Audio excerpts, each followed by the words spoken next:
August মাসকে কেন্দ্র করে শোক থেকে শক্তি সঞ্চয় করে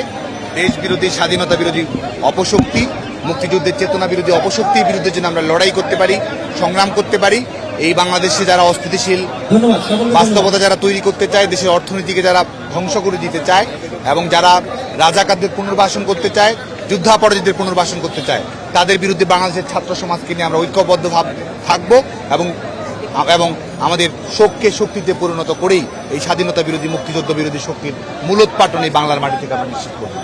আমরা সবসময় দায়িত্বশীল শান্তিপূর্ণ রাজনৈতিক আচরণ করেছি। আমরা যে কোনো মূল্যে কেউ যেন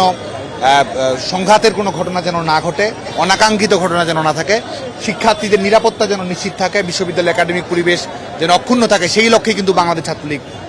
কর্মকাণ্ড পরিচালনা করেছে। বাংলাদেশ ছাত্রলীগ সবসময় গ্রহণযোগ্য,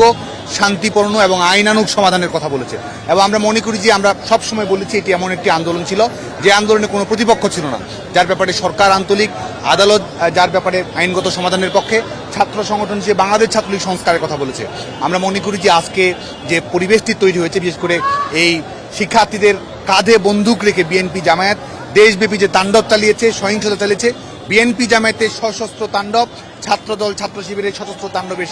শিকার হয়ে আজকে সাধারণ শিক্ষার্থীরা মৃত্যুবরণ করেছে। এর দায়ভার পুরোপুরি বিএনপি জামায়াত ছাত্রদল ছাত্র শিবিরকে গ্রহণ করতে হবে বলে মনে করি। যথোপযুক্ত পদক্ষেপ গ্রহণ করেছে, বিশেষ করে মাননীয় প্রধানমন্ত্রী বঙ্গবন্ধু কন্যা দেশরত্ন শেখ হাসিনার সুচিন্তিত দূরদর্শী পদক্ষেপের কারণেই কিন্তু আজকে জনজীবনে স্বস্তি ফিরে এসেছে। বাংলাদেশের মানুষের স্বাভাবিক জীবনযাপন ক্রমান্বয়ে ফিরে আসছে এবং শিক্ষা প্রতিষ্ঠানগুলোর বিষয়ে সরকার যেটি ভাবছে, জননিরাপত্তার বিষয়টি বিবেচনা করে এবং ইতিমধ্যেই প্রাথমিক এবং গণশিক্ষা মন্ত্রণালয় যে প্রজ্ঞাপনটি জারি করেছে 4 আগস্ট আমাদের 12টি সিটি কর্পোরেশন এবং আমাদের নরসিংদী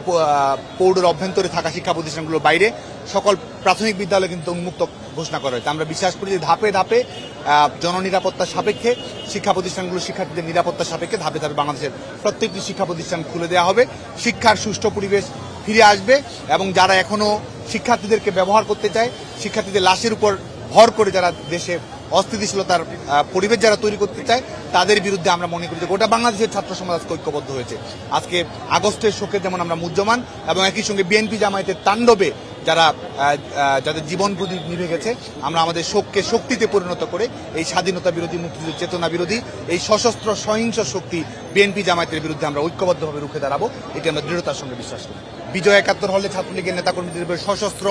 হামলা হয়েছে। ঢাকা বিশ্ববিদ্যালয়ে শুধুমাত্র 300-র অধিক কক্ষ ভাঙচুর করা হয়েছে। ঢাকা বিশ্ববিদ্যালয়ের বিভিন্ন আবাসিক হলে আমাদের মেয়েদের উপরে কিভাবে নির্মম নির্যাতন নিষ্পেষণ পরিচালনা করা হয়েছে, Eden college, Badrunnesa college, government college of applied human science কলেজে কিভাবে মানবতা বিরোধী অপরাধ করা হয়েছে, কিভাবে নারী শিক্ষার্থীদের লাঞ্ছনা করা হয়েছে। বাংলাদেশ ছাত্রলীগ কিন্তু যে কোনো মূল্যে তাদের উস্কানিতে যেন পা না দেয়, যে কোনো মূল্যে যেন আমরা সংঘাত নিরসন করতে পারি এবং বিশ্ববিদ্যালয়ের অভ্যন্তরে যারা লাশের পর লাশ ফেলতে চেয়েছে তাদের কোনো ধরনের পাতানো ফাঁদে যেন বাংলাদেশ ছাত্রলীগ না পড়ে, সে ব্যাপারে কিন্তু বাংলাদেশ ছাত্রলীগ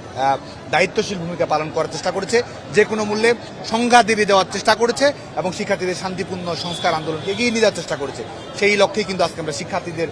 বিশ্ববিদ্যালয়ের অভ্যন্তরে শিক্ষার্থীদের নিরাপত্তা নিশ্চিত করার জন্য যতটুকু করার ছিল বাংলাদেশ ছাত্রলীগ তার সাধ্যমতো চেষ্টা করছে। তারপরেও আমরা ঢাকা কলেজ ছাত্রলীগের কর্মী সবুজ আলীকে হারিয়েছি, আমরা হারিয়েছি জগন্নাথ বিশ্ববিদ্যালয়, চট্টগ্রাম বিশ্ববিদ্যালয়ের ছাত্রলীগের কর্মীদেরকে। চট্টগ্রামে কিভাবে আমাদের নেতাকর্মীদেরকে ছাদের উপর থেকে ফেলে দেওয়া হয়েছে, নির্যাতন করা হয়েছে, নিষ্পেষণ করা হয়েছে, গোটা বাংলাদেশের মানুষ সেটি দেখেছে। আমরা মনে করি যে এই শোকে মুহ্যমান, এই শোক থেকে শক্তি গ্রহণ করে দায়িত্বশীল আচরণের মধ্য দিয়ে শান্তিপূর্ণ ছাত্র রাজনীতির মাধ্যমে সাধারণ শিক্ষার্থী যারা সবসময় শান্তির কথা বলেছে, যারা সবসময় সহিংসতার বিরুদ্ধে কথা বলেছে, তাদের শক্তিতে উজ্জীবিত হয়েই যারা শিক্ষার্থীদের কাঁধে বন্দুক রেখে দেশে অস্থিতিশীল পরিবেশ তৈরি করতে চেয়েছে, শিক্ষার্থীদের লাশের উপর ভর করে যারা পেছনের দরজা দিয়ে ক্ষমতায় যাওয়ার দুঃস্বপ্ন দেখেছে, তাদের বিরুদ্ধে আমরা শান্তির শক্তিতে ঐক্যবদ্ধ হয়ে বিশ্ববিদ্যালয়গুলোতে শিক্ষার সুষ্ঠু পরিবেশ ফিরান বলে অনুমান করি।